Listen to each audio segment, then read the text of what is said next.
Hi guys, I am known for business, but let's get into the juicy stuff. Survivor questions. I asked you to send me questions and you gave me 500. What I'm going to do is I'm going to try and get to the top 20. So let's get into them. The first question is, how much happens that the people don't see? Well, you have to remember we are filmed 24/7. People see probably 0.001% of what actually is played. Like even the final speech, each of us spoke for about 20 minutes. So I sort of watched it back and I went, I said this, I said that. But at the end of the day, the show only goes for, an hour and a half max. So they have to really edit and make sure that they get the essence of a story. To be honest, a lot. What was my favourite moment on the show that wasn't shown? And I think my probably favourite moment was the relationship I had with Suri. I don't think the show showed how close we became as Suri and I. We're sort of similar age, we've had similar things happen to us in our lives, and we had a really tight relationship, and it was so hard for me to write her name down. Even though, trust me, I wouldn't have dogged Luke, but it was very much our relationship with Suri, and to be honest, Parvati too. So probably my favourite moments was just hanging out with Parv and Suri and just talking all things life. The question is, do we get checkups and maintenance? There's no maintenance, so there's no toothbrush or brush or toothpaste, nothing, right? You get sunscreen, you get bug spray, which is safety, thank goodness, because the sun is fierce. What they do is there is a doctor on the island, and before challenges, they check you out to make sure you're fit for it. And then after the challenge, they make sure that you haven't got any cuts and scrapes. So no, they took safety pretty seriously. And so no, they, other than the doctor in and out, living on the island is pretty much the same as living on an island. The question was, does my subtle play suit a longer game? Well, I got to final 3. And last time I only got to final 6 on the longer game. But you do learn from every time you play. I think the shorter game made it hard to get idols out of the game. So because it's so short, you found that everyone had the idols right near the end. And I truly believe a longer game, you got more time to get them out of people's hands. But really the short game there wasn't much eating, there wasn't much fire, there wasn't much shelter. It was so even though it was 14, 15 days of being on the island, it was pretty horrific. Mind you, I think because we had Kirby, who was amazing in camp, thank God for Kirby.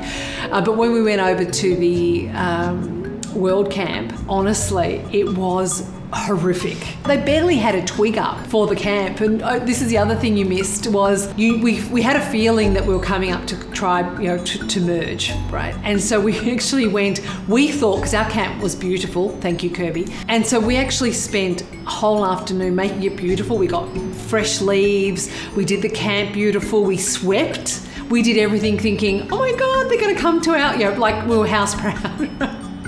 Then we rocked up to their camp. Oh my God, it was seriously horrific. But again, Kirby was with us, so she shipped everyone up into ship shape, and she got us all working and creating a really good camp. Thank you, Kirby.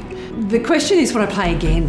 And I said I would never play again, ever. That's how I feel right now. I feel like I'll never play again. Look, I think that the answer is a hard no, but maybe, right?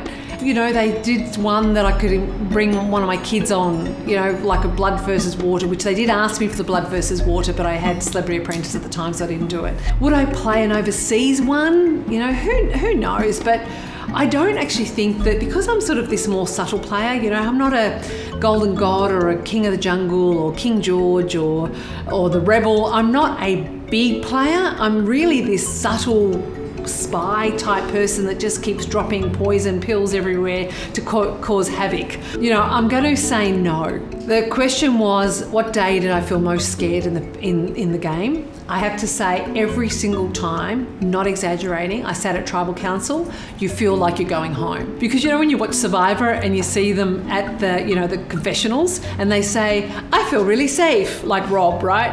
And then you see them later going snuff with a flame. So I think the day that you're arrogant enough to think you're safe is a day you should seriously worry about it. That's called a blindside for a reason. I had this superstition that I had to bring all my stuff to Tribal every night, and you're supposed to anyway, but I felt like it was bad. Like if I left anything at camp, I'd go home. So that we have all our little, superstitions. The question was, who would I get along with on the international side?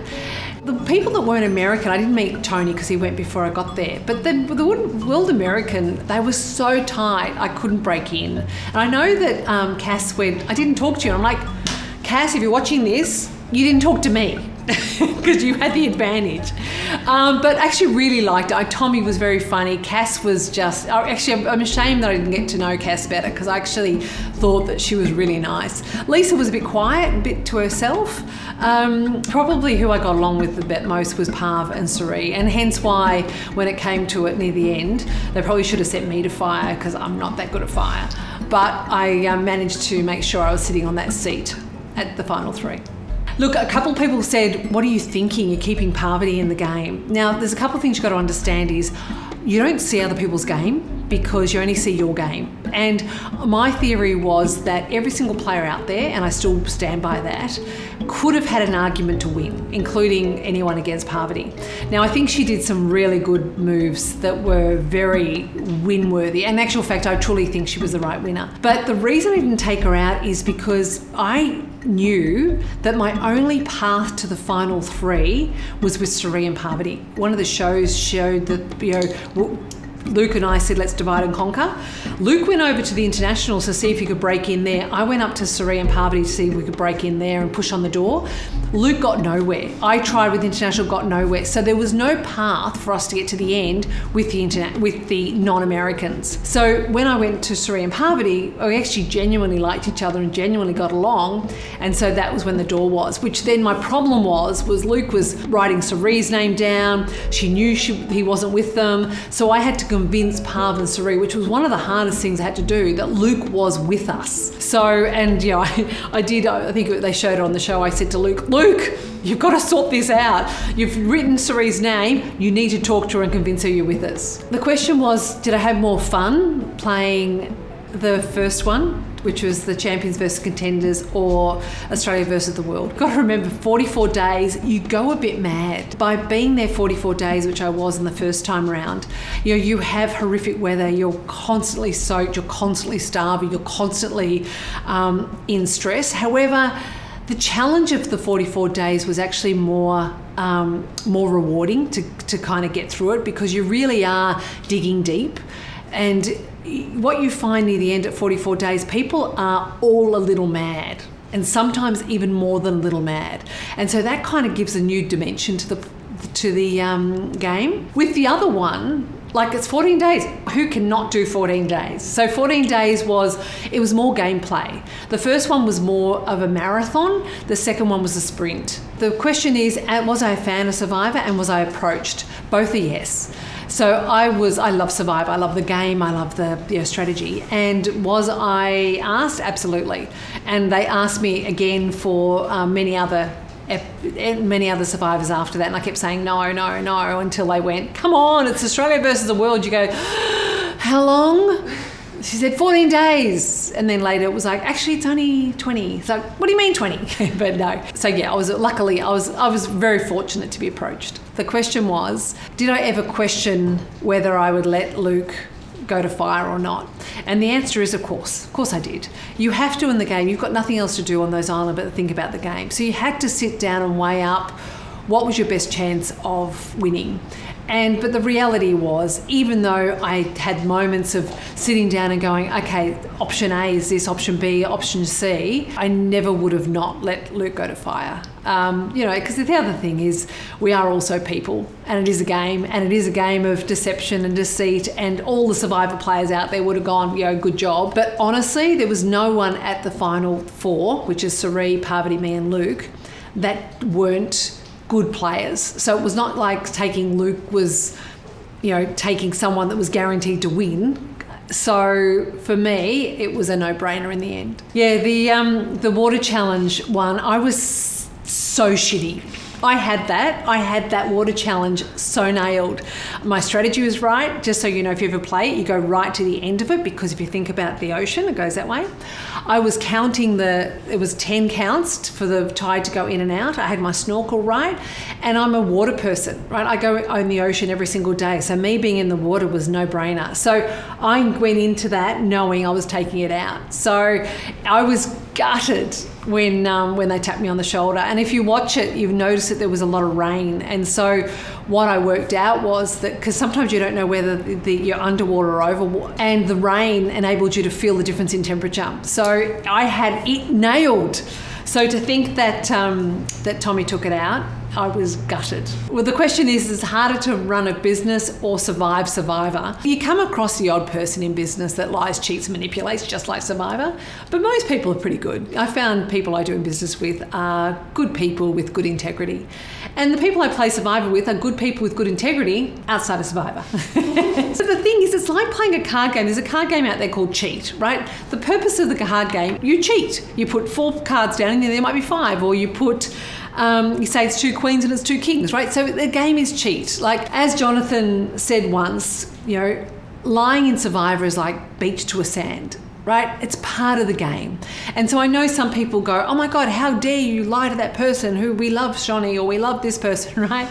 The reality is that's the game. They talked about the private chats and other people listening. They're called confessionals and they take them really seriously. So you go right into the deep part of a bush or on a beach or on a rock or something. There's another producer standing to the side checking that no one's around. So they really want you to feel like you can tell them exactly what's going on in your head.